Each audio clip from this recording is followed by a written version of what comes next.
the mkdir command is used to create directories, and here let's actually write our mkdir, how it looks like here. So mkdir,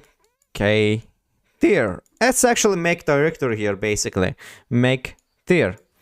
So here, in order to work with mkdir here, you're gonna firstly use the mkdir, and after that you will enter the directory name. So here that when 3 periods follow an argument in the description of a command, here for example my dir 1, so it means that the argument can be repeated. So use here with this we created just a single command in order to do more than one directory. So you can also do this. Mkdir here, mkdir my dir 2, my dir 3, or my dir 3, my dir 4, my special, and here as you can see here we created my dir 1, 2, 3, 4 and my special dir here. So we can also use the cp copy files and directories command here. Actually, let me write it right down here. Yeah, cp, basically it's copies here. We can with this command we can copy files and directories. As I said, the cp command copies files and directories, and it can be used in 2 different ways. So we can also actually let's see what files we have. So this is our directory we will work in. Oops, this is our directory we're gonna work in, and this is our file we're gonna use the cp command here. So first you will cp, for example, file my copied file here, and ls, and as you can see we created my copied file. So we copied this file to this here. So we can also copy the single file or directory item 1 to the file or directory item 2. So we can also do that, for example, cp file, and after that we can also music here, and ls cd music and ls here, and as you can see here we copied our file inside our music directory here. That's it with basic introduction of cp command here. So you can also learn more information with man cp, and here as you can see here cp is for used copy files and directories, copy source or to destination or multiple source to a directory, and mandatory arguments to long options are mandatory for short options too. And as you can see we have archive, attributes only, backup, the reference, preserve links, and another commands here. So you can also learn more about a cp command. It's actually the most popular command, one of the most popular commands in Linux. So let's create an examples with it right now. And firstly let's actually use the mv command.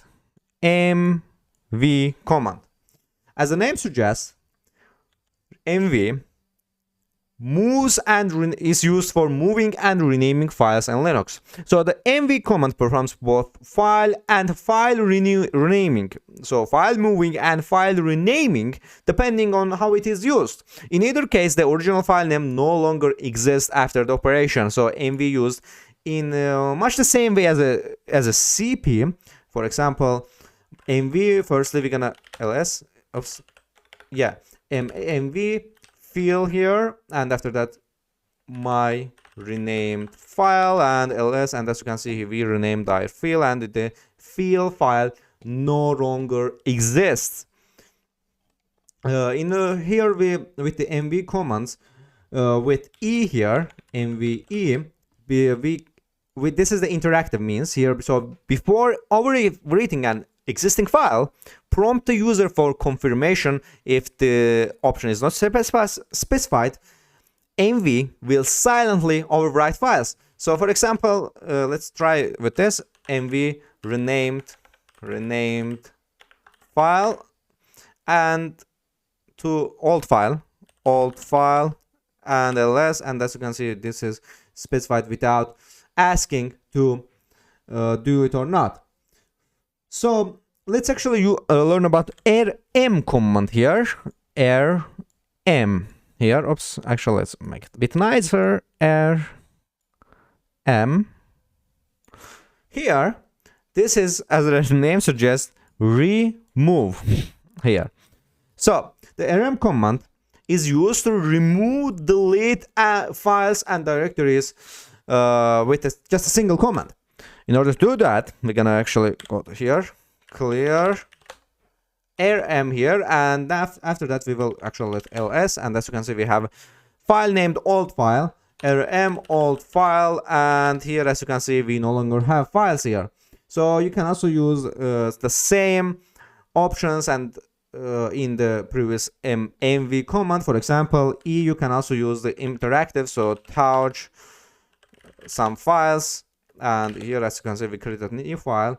You can also rm here and test, and as you can see here now it asks for do we want to remove the file tsmd, and you can yes, and as you can see here our file is removed.